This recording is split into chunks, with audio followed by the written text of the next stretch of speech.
I'm ready. Amen. This is 2024.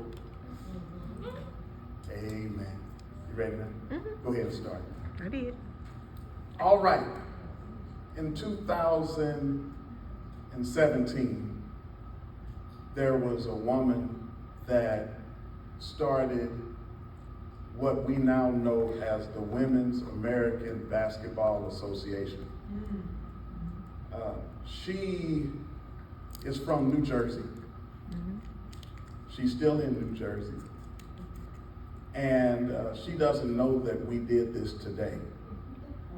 She was a college and professional basketball player. She has been a college and professional basketball official. She's the longest tenured owner in the American Basketball Association. And she is the CEO and owner of the Women's American Basketball Association, which is the largest women's professional basketball league in the nation, including the WNBA.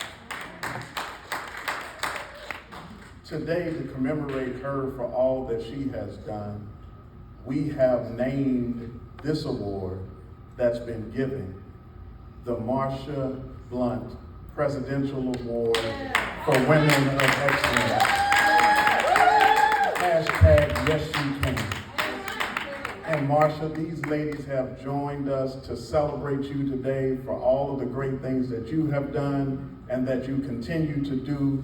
Because of you, we believe that we can. Can you all give us a hand for that?